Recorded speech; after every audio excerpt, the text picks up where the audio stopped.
Macs, and you know, I've got the iMacs. I wanted back in 1997. The iMacs came out. I wanted those iMacs really bad. They were probably $1,500 to $1,700 back then for an iMac, and they were the big bulky screens. Okay, I got one sitting right here in front of me right now. I converted it to a PC. I use it every day. It's connected to the big screen TV, and it's connected to a lot of stuff, internet, everything. I use it every day, faithfully. Check all my messages, internet, watch YouTube, all that kind of stuff. But working with the Apple system that it came with originally, that's all gone. If I wasn't a video technician or a computer technician or any of this, then the computer would be useless. It'd be sitting there, it'd be a paperweight, just be a museum piece. I've got two more. You probably seen them on my video, on my pictures the other day. They're sitting on the ground right now over in my storage. Okay, I gotta move them. I gotta set them up somewhere. Get them to the museum. To get them to the computer museum, I got a computer museum. Yeah. So the computer museum, the camera museum. That's kind of like, we're gonna probably combine it. I haven't figured it out yet because I got them kind of separate right now. But the thing I'm trying to say is that a lot of stuff is obsolete. Everything that I wanted back then, obsolete. Now, where is it taking me? Is it taking me to the future? No. It's just some memory. Something I can look at, something I can talk about, I can share with you guys and say, hey, this came from 1997, this came from 1985, whatever. But it's not taking me anywhere. And once again, once I leave this earth, which could be very soon, with everything that's going on, you don't know. And if I leave this earth today, what am I promised? Am I promised to be in the kingdom? Which would be wonderful, which would be great. That's what I want. That's what I pray for. To be in the kingdom. No sickness, no disease, no fights, no forest fires, no crime. Peaceful, in a different body, in a younger body, not in this older body that I'm in right now, this 61-year-old body, in a younger body. God promises us that. He promises us eternal life. Can man promise us that? No. So when you look at, say, the Twilight Zone or the Outer Limits or any of these television shows that are out now, it could be a television series, I don't know, I haven't kept up with all of them, but when you look at shows where you're promised things by man and then there's an agenda, there's some type of agenda right after that to get from you, to take from you, to take your soul. Satan wants to take your soul. Satan wants to take you to hell. Satan wants to not let you get that everlasting life, not to get that peaceful life. And I know I sound like I'm preaching and all that stuff. I'm not a preacher. I'm just putting out the facts because I'm showing you guys the relationship between technology, not just technology, but your cravings, the things that you might have wanted last year, this year, next year, the newer generation, the things you might want, your new iPhone 15, iPhone 16, and you might want your PlayStation 5. Now there could be a PlayStation 6. The things that are coming out that you think that are so important or not important. When I'm trying to think what year that was, but when I had my mini truck, 1983, I put the first video game system in a vehicle. No one had done that anywhere. I hadn't seen anything like that anywhere. And the latest greatest system at that time was Nintendo. Nintendo, not Super Nintendo, not all these other Nintendos that they have nowadays probably. It was Super Nintendo. That was like the most popular game.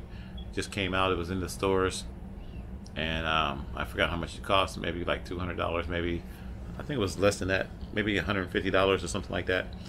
But I bought the Nintendo system specifically to put in a vehicle. I enjoyed the Nintendo system. It was a great system, and me and my cousin Monty, we used to play the video games on this system all the time. One of our favorite games was called Contra. and it was you know, you could have it was two guys, and they would do all the shooting, and they would go through the game trying to save the world or whatever. And the thing about it is, I built it into my truck. I had a 1983 Nissan truck. We're talking about, like I said, around 1988, and I put this Nintendo system in the truck. I think I put it in the glove compartment area, and then I had a TV set that was about this thick, this long. It was a Sears television set that I bought used from somebody out of the classified newspaper. The classified newspapers, because there was no internet back then. Okay, I'm keeping it real. Was no internet, wasn't no Facebook Marketplace, wasn't no OfferUp, wasn't any of those things, didn't exist. So I used the classified. Was it the classified? I think it was the classified. That might be. I can't remember. The classifieds where you find jobs, or was it where you buy things? I can't remember anymore. But the newspaper, I bought it out of the newspaper. It was a Sears color monitor, a 9-inch monitor. I remember the actual inches and everything because I was so happy to get it, and I bought it for $200, and that was a great deal because at that time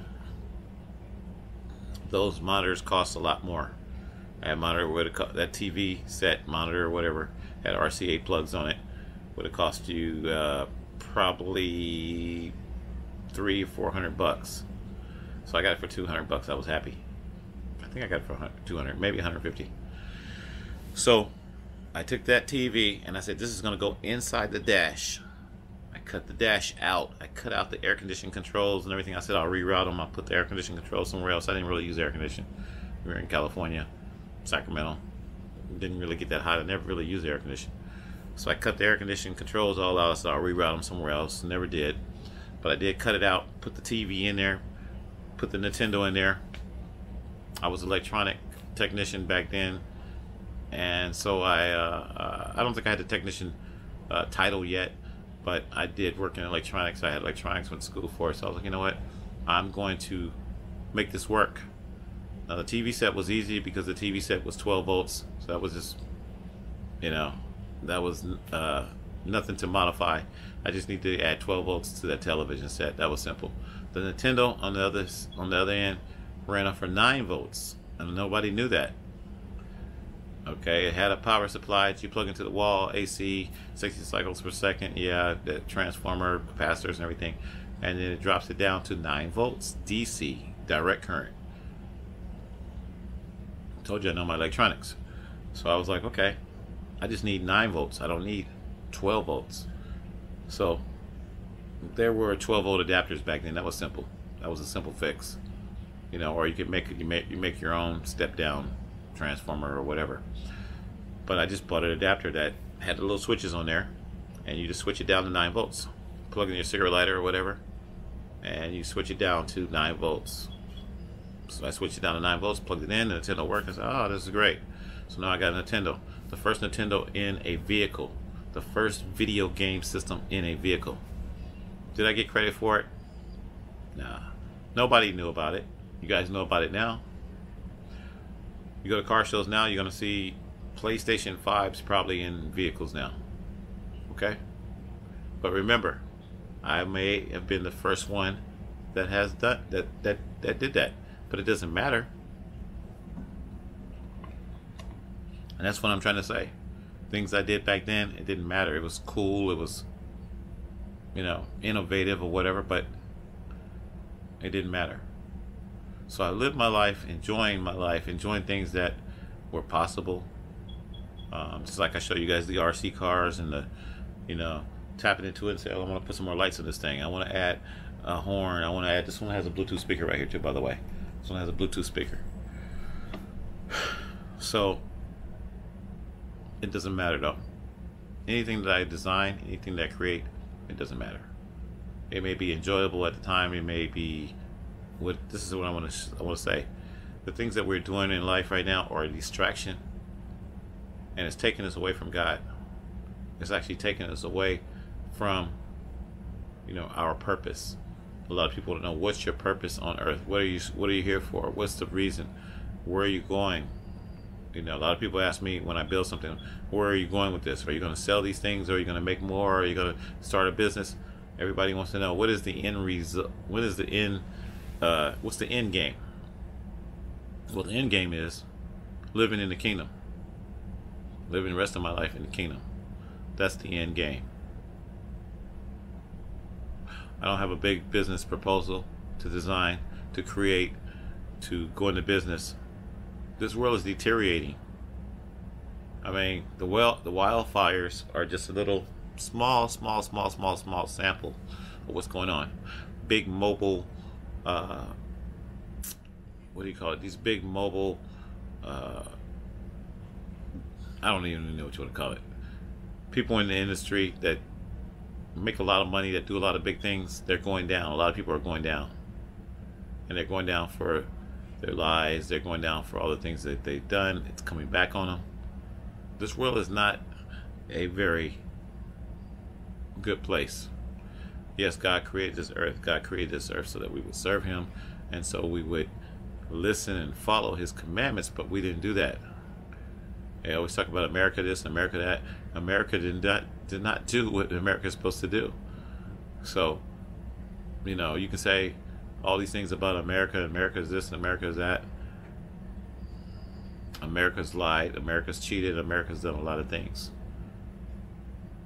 And I believe this time, this 2025, we're just seeing small little events happening, things that are happening that are going to change the way Americans and everyone think. In all these countries, we never thought we would see the destruction that we just seen in LA. LA was crazy. That fire, where did it come from? I mean, there was several fires. I think there was like 4 or 5 fires. Where did the fires come from? And all the destruction. When you see it, everyone says it looks like a war zone, and it's true. Cars all burned up, houses down, the structures, I think over 10,000 structures. And they said 24 people passed away. And when you look at it, it looks like, to me, like a foreign country. You know, where they do all the shooting and all this kind of stuff. I can't think about the different places right now, but there's a lot of countries that go through this stuff, and they see this stuff every day, but we don't see it. Because we think, oh, it's America, it's so beautiful and this and that, and everything is just peachy. Don't think that way. Everything, it's going to get worse before it gets better. And I can lie to you, and I can sit here and say it's going to get better, but it's not. Yeah, we are getting greater technology, but where are we getting the technology from? That's the funny thing about it. People don't ask questions. I've always been very analytical about certain things. Where are we getting the technology? See, the devil can give us technology.